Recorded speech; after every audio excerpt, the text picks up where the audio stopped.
Don't know yet. We still got a couple days, and really doesn't matter.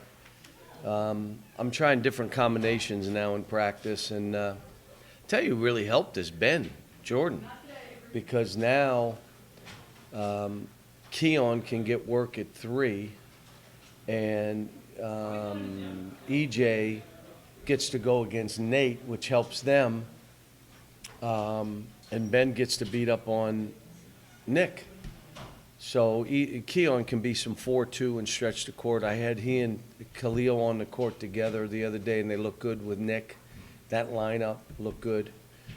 You know, having Tyrese and Ashton together has looked good, but Emmanuel has played well.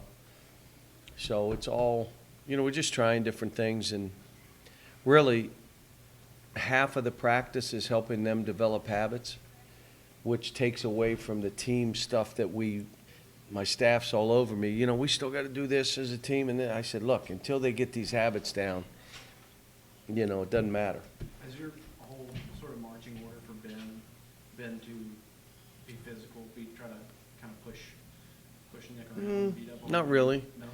You know, I just, you know, he's trying to figure out how to play. It was funny. He said to me yesterday, I had him come up in the office, and after the practice, I said, how much did Ben help us today? And the guys went crazy. He says, probably breaking the confidence, but I'm okay doing it. He says, I went home and you had people crying and doing T-shirts for me. And I'm like, what?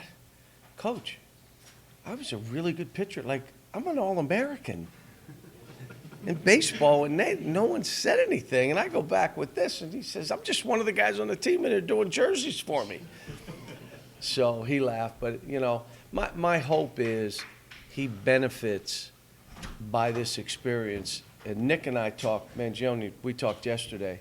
I gave him one of the books that, you know, I'm giving the guys to read, and the Stillness book. And I told him, I think it'd be great for you, being a pitcher, being on that mound by yourself, you know. And so I'm hoping this helps him. I mean, obviously he's helping us. Michigan State played Gonzaga in one of those closed-door scrimmages. I know you lose a bunch of ticket sales, but have you ever thought about doing one of those against another Division I team? One of the things, there's two things that I'm trying to push in college basketball. One of them is playing in August and making it like spring football, spending 10 days, 2 weeks, that each of us get 5 or 6 days during that period of time to practice and maybe play games, and play games against each other, like we're doing these close scrimmages, but sell them, be on TV, do them on weekends so you're not missing class. Whoever travels, their expenses are paid for by the other team. Now you have content for August for the SEC network, and now all the other Power Fives have networks. And I think on a lot of fronts it would be good.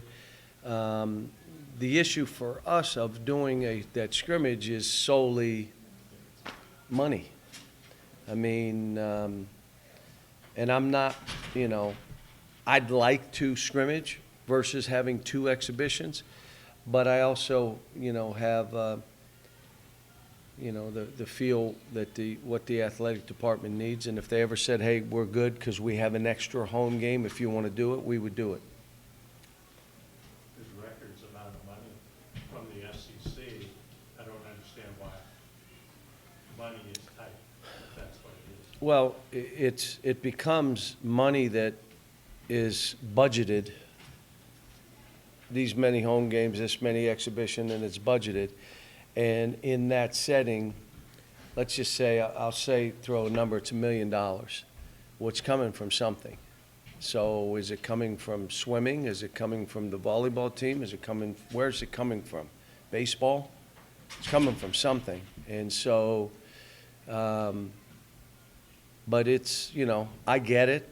And if we weren't hurting anything to go play an exhibition game, most teams don't make what we do on a home game.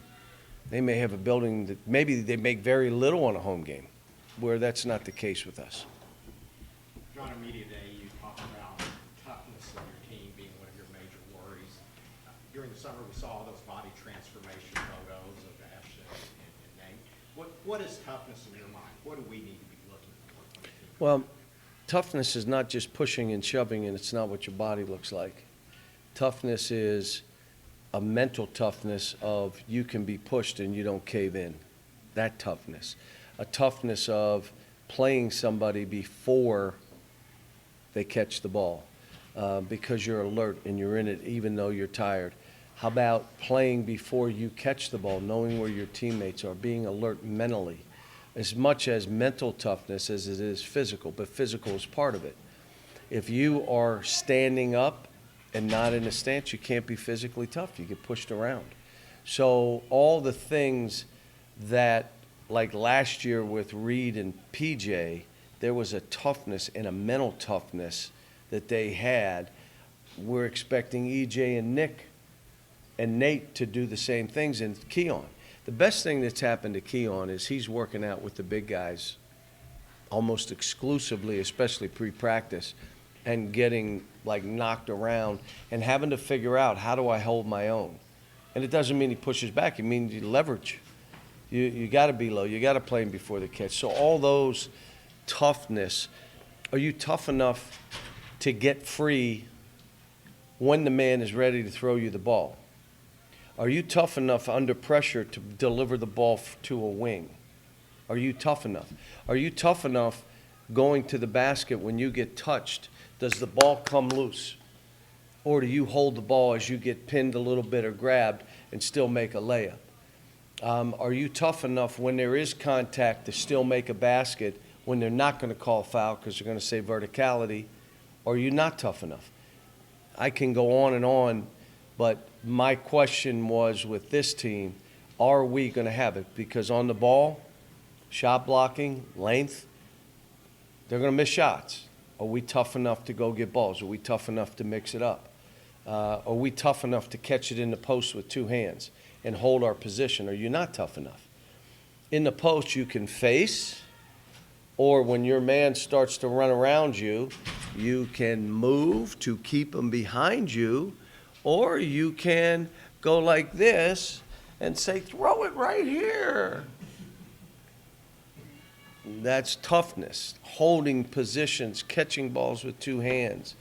The shot goes up. You know what the tough thing to do is go find somebody and do a body-to-body, hit somebody. You know what the not so tough thing to do? The shot goes up and I run under the rim.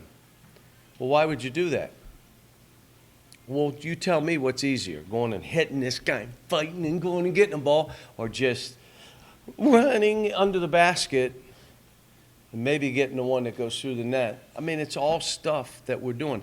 An NBA exec came in yesterday and said, 2 days ago, and said, your practices have been more aggressive and physically tougher than other practices I've seen. And I said, we got no choice. I'm trying to figure this out, but what's the ball you're juggling? Don't get them hurt. Now, you're 9 scholarship players. Go ahead, 2 get hurt. You can't even have a warm-up line.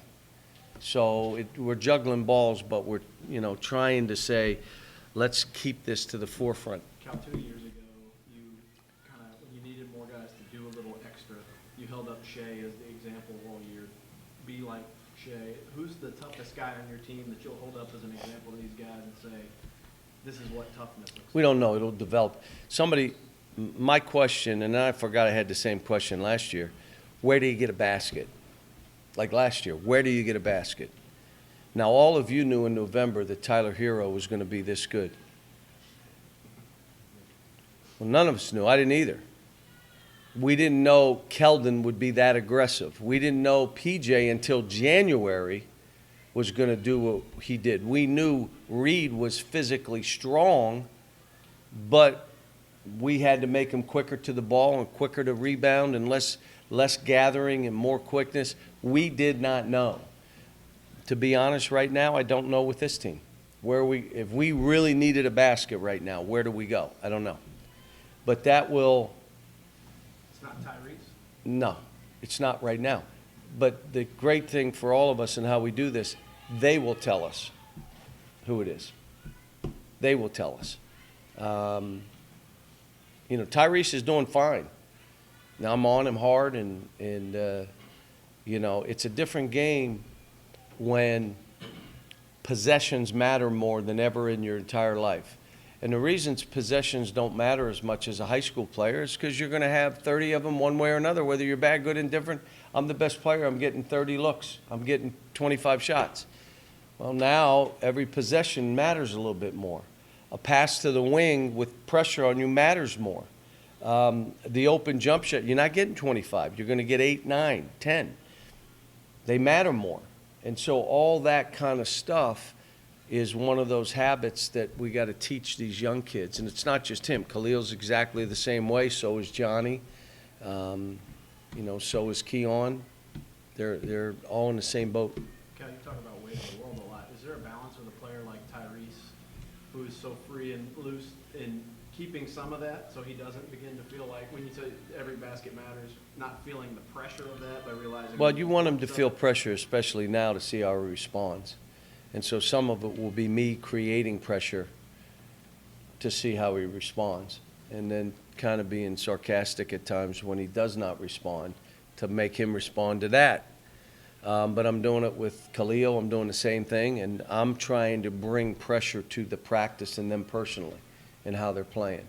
But I think they're responding great. I mean, Emmanuel laughs now, but he went through it last year. It was really hard for him.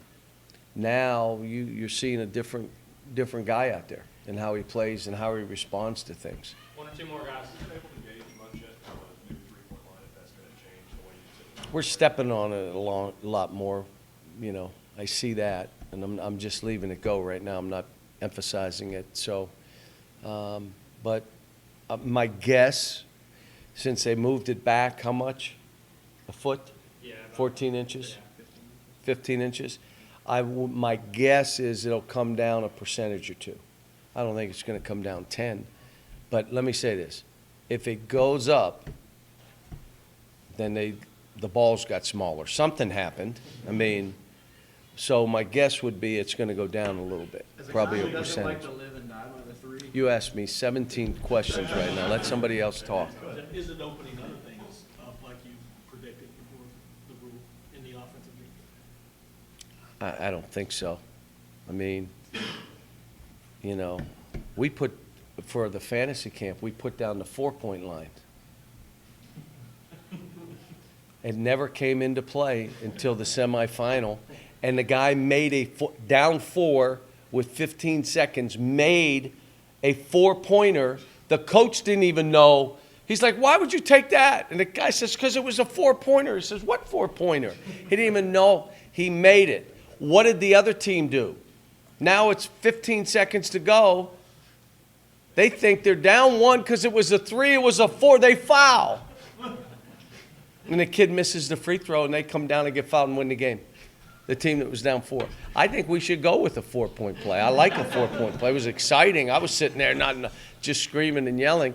And it was a 30-footer at the end that I thought was coming the other way, that was going to end the game. But all right, guys, I gotta go to practice. thank you.